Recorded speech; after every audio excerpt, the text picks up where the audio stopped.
այսօր տաղավարում հյուրընկալել եմ Congressman Adam Schiff-ին, որը ներկայացնում է District 28, եթե մեր ինժեները ցույց տար, Կալիֆոռնիայի District 28-ը ներնպատակ, սա այն տարածքն է, որ ինքը ներկայացնում է, սկսում է Ֆութիլից մինչև իջնում է մինչև Հոլիվուդ, հայկական մասերը եւ բնականաբար Գլենդել Բերբանք այդ շրջանն է ներկայացնում։ Ես հիմա հարցեր պիտի տամ, ուրեմն մեր ներկայացուցիչը Parliament-ում ուրեմն կպատասխանի հարցերը անգլերենով կտրվի, ես կթարգմանեմ ձեզ համար։ Congressman, welcome to this program.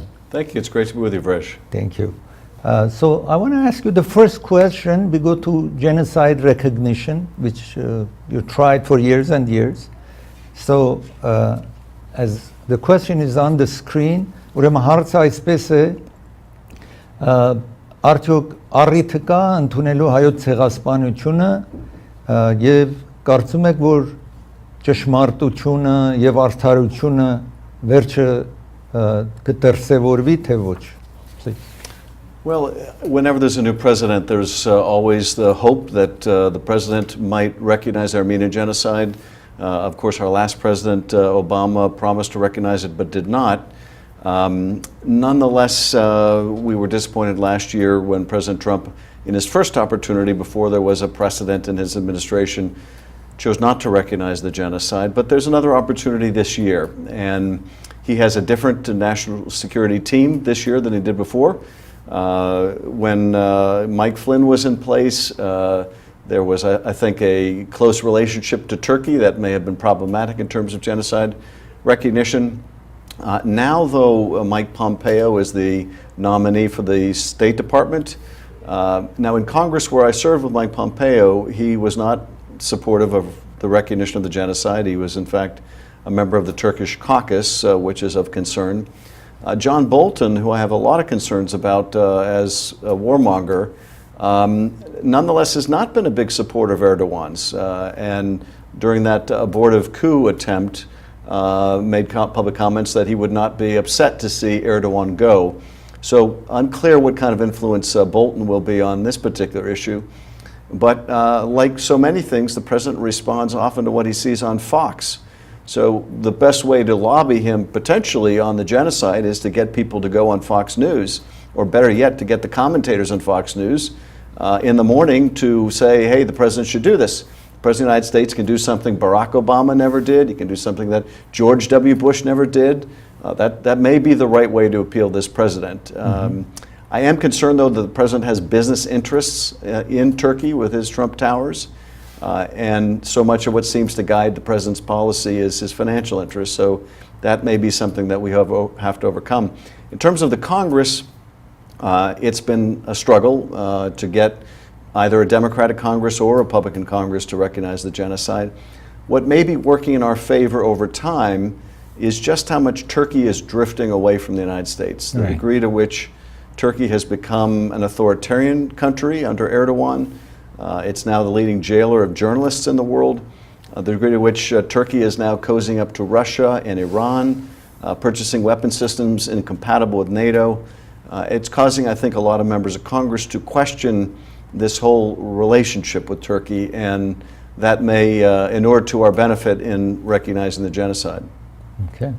Congressman Adam Schiff-ը, որը ներկայացնում է 28-րդ դիստրիկտը, այսպես ասած ես հարցրել էի, որ նախագահ Թրամփն է հիմա եւ ցեղասպանությունը ինչ կլինի, ուրեմն պատասխանը սա է, որ նախագահ Թրամփը ինքը բիզնեսներ ունի Թուրքիայում։ Բոլթոն, որ պիտի դառնա անվտանգության պատասխանատուն, ինքը խիստ Թուրքիայի կողմնակից էր, բայց այս վերջին ժամանակներ ցանկությունը հայտնել, որ Էրդողանը պիտի գնա։ Եվ Պոմպեո, որը լինելու է արտգործ նախարարը այս երկրի, չի հավատում ինքը, որ կաշխատի իշա հայոց ցեղասպանության ճանաչման համար։ Ուրեմն նորից մենք կանգնած ենք, տեսնում եք, ինչպես ուրեմն պարոն Adam Schiff-ն ասաց, նախագահները դեմոկրատ, ռիփաբլիկան, միջև հիմա չեն ճանաչել եւ հիմա տեսնենք այս տարի ինչպես պիտի լինի։ So I want to go to aid to Armenia. The question will be on the screen and I will translate. Ինչ է հեռանկարը, որ Ամերիկան օգնի Հայաստանին եւ Արցախին եւ հայոց այդ համախումբը, որ ներկայացնի տան մեջ գոյություն ունի, քակս գոյություն ունի, որ Հայաստանին ավել գումարներ եւ ավել օգտակար լինի Հայաստանին։ Վերջերս Millennium Challenge Corporation-ը, որը օգնում է, կենտրոնացած է ուրեմն այնինչ որ գիտության եւ տեխնոլոգիայի մաթի վրա, STEM-ի վրա, կրթությանը Հայաստանում եւ որն է հեռանկարը այս օգնության համար եւ ինչքան կարելի է այդ աշխատանքները գործադրել։ Vrej, U.S. support for Armenia has remained pretty consistent over time, which is probably a good thing in the sense that we've had a declining level of investment in foreign assistance and a lot of discretionary programs. So we've maintained good and bipartisan support for Armenia. That's something that I've helped to champion on the Appropriations Committee. With Artsakh, it's always been a struggle. For years, I would make a request for funding for Artsakh in the foreign aid budget, and we would get an appropriation of a certain number of millions of dollars. But often the State Department wouldn't spend the money even though it was authorized. And we had to fight with the State Department. And that was an increasingly difficult fight as the Azerbaijani lobby became more active in Washington, spent more to influence some members of Congress. But that work is so important. There are obviously a great many humanitarian needs in Artsakh. So we continue to work on a bipartisan basis to make sure that funding continues as well. It's small, but it is symbolically, I think, very important. One other avenue of resources, though, is the Millennium Challenge Corporation, or MCC. We had a MCC grant several years ago that I helped to lobby the MCC to get for Armenia.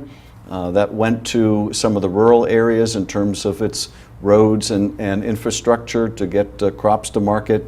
But the MCC has very strict criteria countries have to meet in terms of their democratic governance, the rule of law, the degree to which there is a corruption problem or not a corruption problem. And Armenia slipped below the criteria to receive an MCC grant. So for years, they didn't qualify. Now we're making a real push to get them requalified. I think it's very helpful that we've had a technocratic government in Armenia trying to deal with these rule of law issues. But the MCC will be watching very carefully how Armenia does in some of its government restructuring and where the political process leaves Armenia in terms of the powers of the presidency and the powers of the prime minister's office. So that is still a work very much in progress, but the goal is to get MCC funding for STEM education in the sciences and engineering and math, and that would be of such importance to Armenia, landlocked that it is, with hostile neighbors that it has, with an embargo that it has to deal with. You can't embargo intellectual capital, and I would love to see Armenia become the Silicon Valley of the Caucasus, and a good STEM education is really a key component. Congressman, I want to ask you, since you mentioned it, so we are Armenia from presidency, having the president ruling the country, going to the power shifts to prime minister now. Do you think that will bring anything in you visited Armenia, you know about Armenia, you have been there, you learned about it, you have contacted Armenians and the ruling party, let's say. What's your take of it? Is this going to be any better system, or do you think will stay the same? Well, I was encouraged when the government brought in technocrats, people who were more apolitical and determined to try to make the government more efficient, deal with some of the corruption problems. I have to think that the MCC is going to be concerned that Armenia may be following the model that Putin set when Putin went from president to prime minister and from prime minister back to president. Yeah. Is this a way of essentially evading a term limit on office? Right. So there will be that global concern. A lot may depend on just how Armenia works through this and what powers the president retains, what powers the prime minister has. But there are, I think, continuing challenges in terms of the rule of law that has at times discouraged foreign investment in Armenia, and that's something that the diaspora, I think, can play a very important role and does play an important role. A great many of my constituents want to invest in Armenia, but they want to know that their investment will be protected. And we need to, and this is another reason why I think the STEM education is so important, we need to make sure that the talent that is grown in Armenia stays and helps develop Armenia. And producing that indigenous talent ought to be a key priority of ours. Okay, thank you. Your answer, of course, what you said in English is your answer. I just will translate it briefly. Of course. Ուրեմն Հայաստանի օգնության մասին էր ինչ որ ես հարցրի քիչ առաջ եւ Արցախին օգտակար լինելու համար ասում է միասնական այս գոյություն ունի կոնգրեսմենների մեջ, այսինքն ներկայացնի տան անդամների մեջ, որ օգտակար լինեն Հայաստանին եւ նաեւ Արցախին։ Այն գումարները մինչեւ Արցախին տրամադրեն են, չեն կարողացել դեռ մինչեւ հիմա ծախսել, այդ գումարները կա, բայց չեն ծախսել։ Եվ հիմա հույս է հայտնում պարոն Adam Schiff-ը, որ այսպես գումարը նորից այս տարի կտրամադրվի, անկախ դրանից, որ Թրամփն է թե ոչ, եւ պետք է օգտակար լինեն գումարներ պետք է տրամադրվի գիտության, մաթեմատիկայի գիտության այդ ծախսել այդ ոլորտում եւ նաեւ Millennium Challenge, որ քիչ առաջ նորից ասացի, պետք է երկիրը լինի այսպես դեմոկրատիկ կարգեր պիտի լինի, որպեսզի կարողանան գումարները տալ եւ կառավարություն ուզում է տեսնի, որ այդ գումարը ծախսում է դեմոկրատական մեկ կառավարություն եւ նաեւ ուզում են տեսնեն, որ ինքը ցանկություն է հայտնում, որ տեսնի Հայաստանը Silicon Valley, եթե այստեղ է տեխնոլոգիայի կամ ամենահարուստ կենտրոններից մեկը, որ մեծ բիզնեսները գոյություն ունեն, Հայաստանը դառնա այդպես միտեղ եւ rule of law, ուրեմն ցանկությունը կա, որ տեսնեն Հայաստանը, որ հետևում է օրենքներին, օրենքն է տիրապետում երկիրը եւ ոչ թե մեկ բռնապետ։ So I want to ask about Artsakh now, because this for years we have problem with Artsakh, and the question is, do you see any, okay, they can see the question, and I will just translate briefly,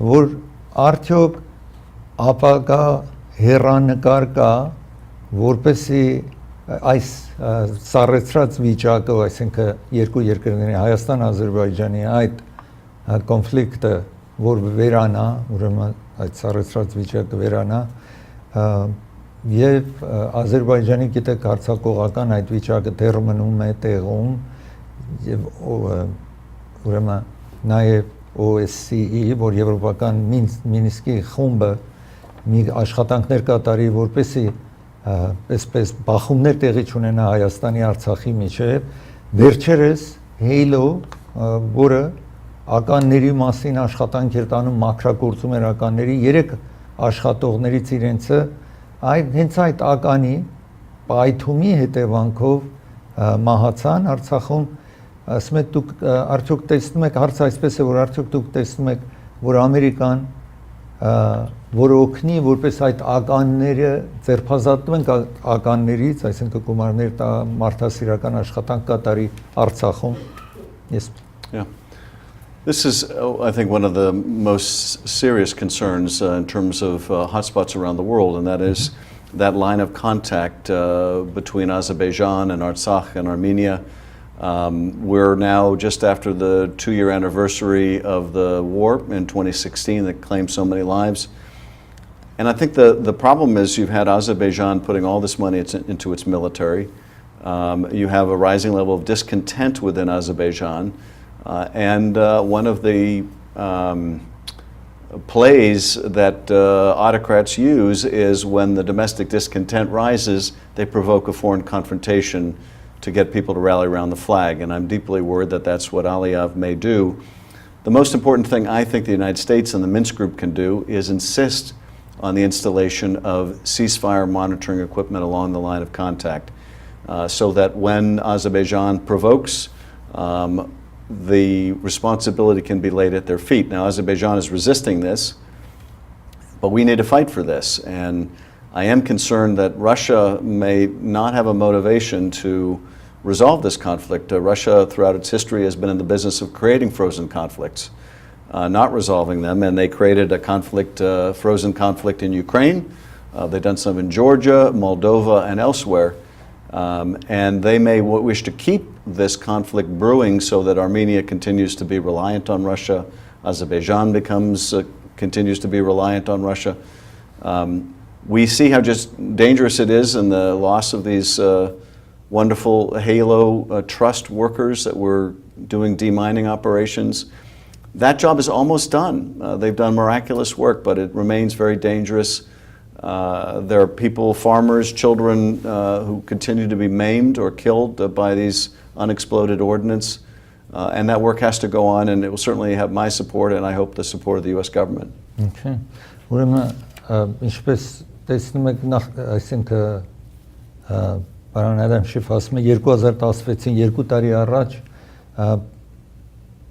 ուրեմն այս բախումներ տեղի ունեցավ Հայաստանի եւ Ադրբեջանի միջև եւ ուրեմն մտահոգություն կա, որ այդտեղ նորից կարող է հարցեր ծաղկի։ Ուրեմն առաջարկություն կա, որ այդ բաժանման գծի վրա ուրեմն տեղադրվի սարքավորումներ, որ հայտնի դառնա ով է հարցակվում, ով չի հարցակվում։ Ռուսաստանը իր վիճակը չի հստակացնում, թվում է, որ Ռուսաստան ցանկություն ունի, որ տարբեր երկրներ ունենան բարդություններ իրարու հետ, որպեսզի ինքը կարողանա բաժանում ստեղծել ու դու ղեկավարիր երևի այդ գաղափարով եւ այդ նույն հարցն ինչ որ այսինքն Վրաստանում կա, Մոլդովայում կա, Ուկրաինայում կա, որ այս բախումները, այս բաժանումները, այդ պայքարները, որ տարբեր երկրներ իրար հետ տանում են, ուրեմն կարիք ունենան հաջող Ռուսաստանի։ So I want to ask you, Congressman, about the refugees and immigration. I think պարոն Ադամ Շիֆին ասում եմ, որ այս դաժան պատերազմը ինչ որ տեղի ունենում Սուրիայում հազարավոր, միլիոնավոր ավել շուտ գաղթականներ է ստեղծվել եւ դրանց մեջ նաեւ հայերը ինչ որ ստիպված են եղել լքել իրենց տունը, իրենց տեղը գնան։ Ամերիկան Միացյալ Նահանգները եւ համաշխարհային այդ ընկերությունները ինչպես են օգնում այդ գաղթականներին, սա է հարց, please. Well, this has been one of the humanitarian tragedies of a generation, and there have been more displaced people, more migrants than I think at any time since World War II. A lot of the Syrians and it continues, unfortunately. And it continues, and it continues. And a lot of the Armenian communities in Syria have been displaced. A lot of them were the subject of ethnic cleansing, and you have the terrible tragedy upon tragedy that some of these are the descendants of survivors of the genocide.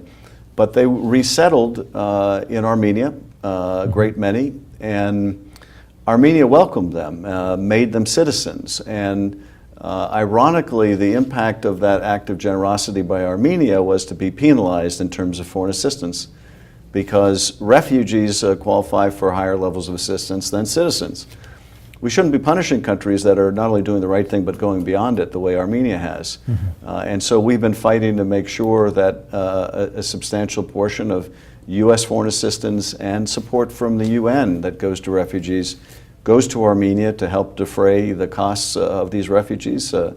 Armenia doesn't have unlimited resources to deal with its refugee population, and the fact that they have gone to the length of making people citizens should be rewarded, not penalized by the international community. Okay. Ուրեմն այս հարցին ուրեմն պարոն Ադամ Շիֆը պատասխանում է, որ ցավ է ինչ որ կատարում է Սուրիայում, բայց ամենակարևոր հարցերից գիտեք ցանկությունը կա, որ ռեֆրիջերները կամ դրանք որ տեղահան են եղել աշխատում են գումար տրամադրվի այդ մարդկանց, որ տեղահան են եղել, օգտակար լինեն իրենց գումարներ տրամադրեն, որպեսզի անձիկ կարողանան իրենց կյանքը շարունակեն։ Հայաստանը բարիացակամ եղել ընդուներ է այս գաղթականներին ու պարոն Ադամ Շիֆ ասում է, որ ցանկությունը կա եւ աշխատում են, որ այդ գումարները ինչ որ պիտի հատկացվի, ավել չկրճատեն, որովհետև նրանք հիմա գնացել են Հայաստան, որովհետև եթե ուրիշ տեղերում լինեին, իրենց դեռ գումարներ պետք է հատկացվեր, ուրեմն այդ աշխատանքի այդ հարցն է ինչ որ աշխատում են վրան, որ Միացյալ Նահանգներ եւ Միացյալ Ազգերի կազմակերպությունը, ուրեմն US եւ UN-ը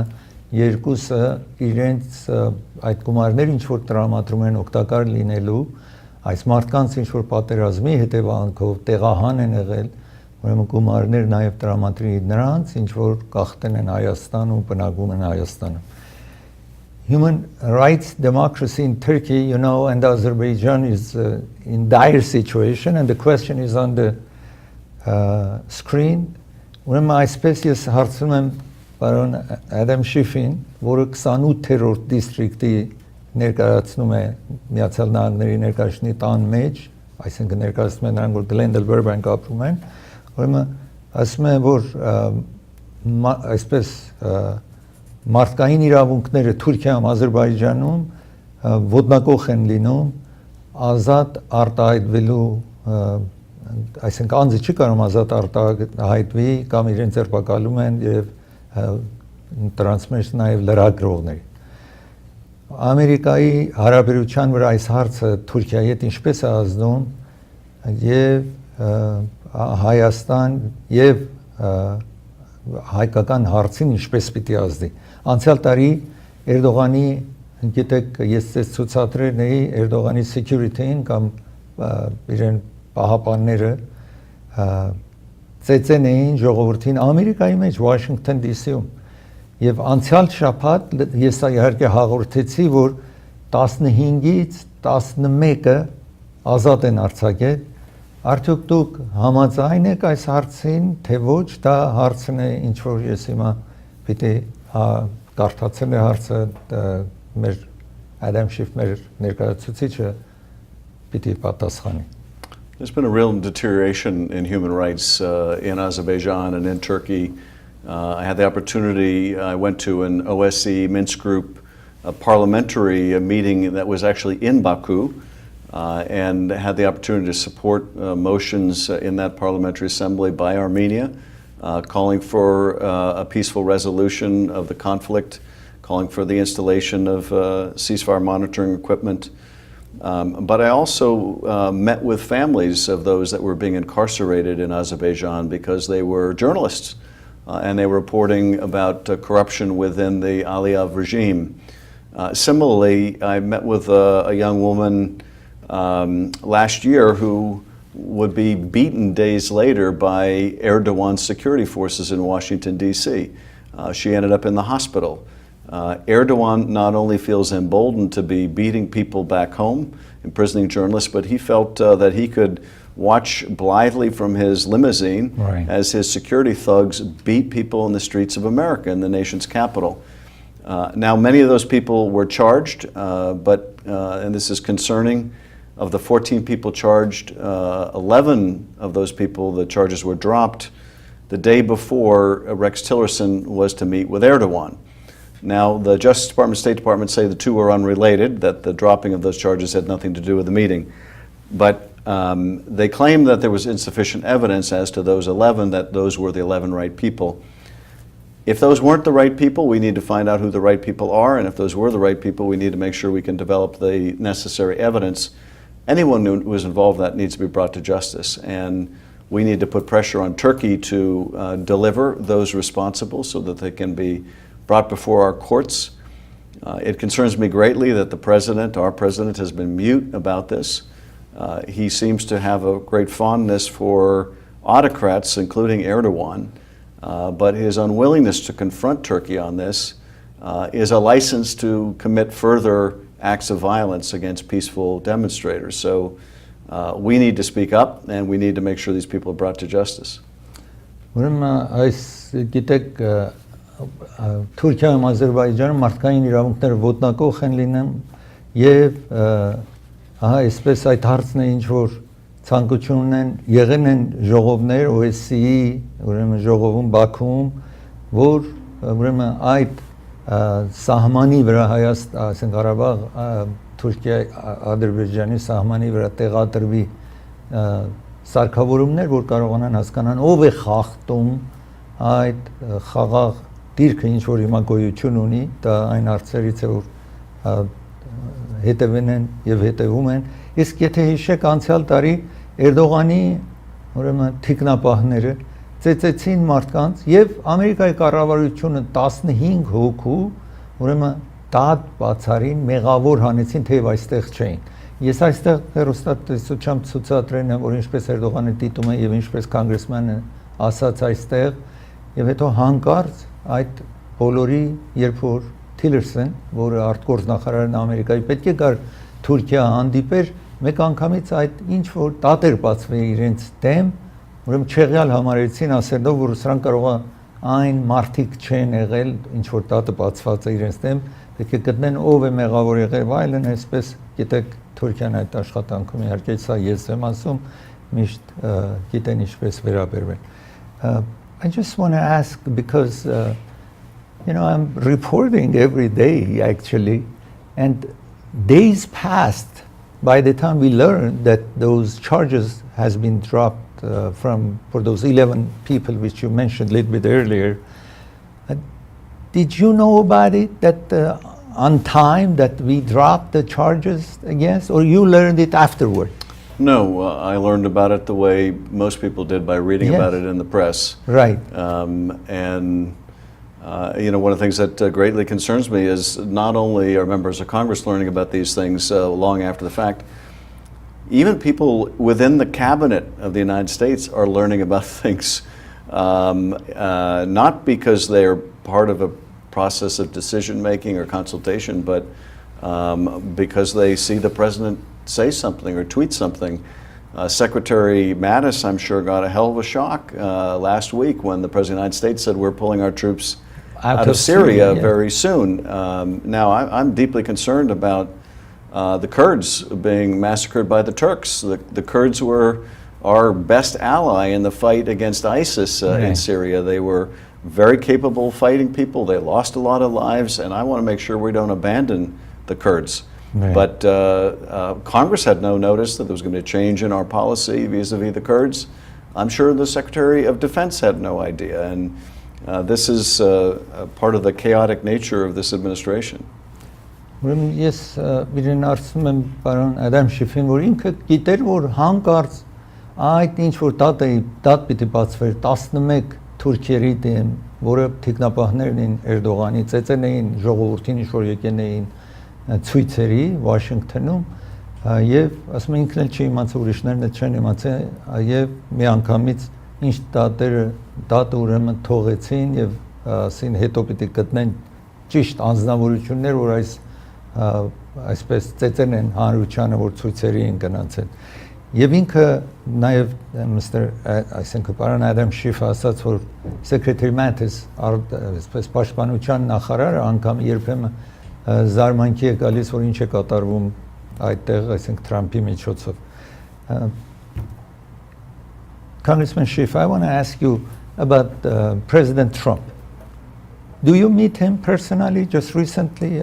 Did you meet him? I have met him only a couple times. The last time I met him was in the Oval Office last year when I was invited to the Oval Office to review documents that were purportedly seen by the chairman of our committee that went to whether there was improper unmasking of identities by the Obama administration. Now, the documents showed no such thing, but I was invited to the White House to review them, and the president invited me in the Oval Office. So we had about 10 minutes to talk privately, and he was perfectly gregarious and personable, but I do have some very serious differences with the president, which were reinforced just within the last 24 hours when I read that the president yet again is making this claim that millions of people voted illegally, and that's what deprived him of the popular vote. It concerns me greatly when you either have a president, and I don't know which is the case, who is willing to say things he knows are patently untrue, or doesn't know the difference between fact and fiction. There's no evidence that millions of people voted illegally, so why does he keep saying this? And this cannot become the new norm, that a president of the United States can blithely say things that are racially tinged, which are just not true. And just quickly, you see him on the news, on TV, I mean the President Trump, and you met him personally. Is he the same person or acts differently when he's in front of camera and when you see him personally and it's not in front of camera? No, actually, he's quite the same person, I think, in person as he is on camera. I don't know whether that's laudable or not, but no, he's much the same person. I have to say, I've been in Congress long enough now to have served under Republican presidents and Democratic presidents. One of the most important bills I got passed was signed by George W. Bush. Right. I didn't have these concerns about George W. Bush. George W. Bush, I may have disagreed with on policies, but he respected the institutions, he respected the rule of law, he respected people. And I have grave concerns about our current president, the degree to which he is eroding our system of checks and balances by denigrating our free press, by suggesting that judges that rule against him are somehow illegitimate judges, by breaking down the wall of independence between the White House and the Justice Department, urging the Justice Department to investigate his former opponent. That's what emerging democracies and third world countries do. They try to jail their vanquished rival. It's not what we do in America. And these steps that he's taking, I think, are really doing long-term damage to the country, and it's what concerns me so gravely about this administration. Congressman, the last question I want to ask you, recently you visited Afghanistan, and what was the visit for, and what you can tell our viewers about Afghanistan, and what you, when you were visited the country, what did you learn from Afghanistan? I've been to Afghanistan a great many times, and it's really valuable each time I go because I get to see the changes, and sometimes the changes are for the better. Security is better. I can go into more places in the country, and sometimes things are worse. And you often get a very different impression of how we're doing than you do when you're sitting in the committee room getting a briefing in front of all the lights, when the generals can't necessarily speak as frankly as they might like to. The view from Washington is this is a stalemate, that if anything, the Taliban have the momentum. The more of the territory of Afghanistan is under Taliban control than at any time since the war began. And that the Taliban are not very likely to come to the table to negotiate a peace if they think they're winning. The view from the ground when I went to visit was quite different. The view there was, we have different basic operating orders from this president. We have no set time where we're going to leave Afghanistan. The Taliban can't outweight us. We are engaging with them more aggressively. We're embedding our troops more close to the front lines and inflicting greater damage on the Taliban. And when President Ghani, the president of Afghanistan, floated a peace plan, the Taliban didn't immediately reject it, and that tells us that they're more amenable to a negotiation than before. I'm trying to sort out whose view is more accurate. Is the view from the experts in Washington more accurate, or is the view from the field more accurate? Now you can imagine the people that are doing the fighting have to be optimistic about the mission. Otherwise, how do they send people out into harm's way? How do they get up in the morning if they don't feel they can be successful? But we've been at war for 17 years, and I've gotten a lot of positive reports along the way that didn't turn out to be accurate, and I'm doing my best to get the ground truth.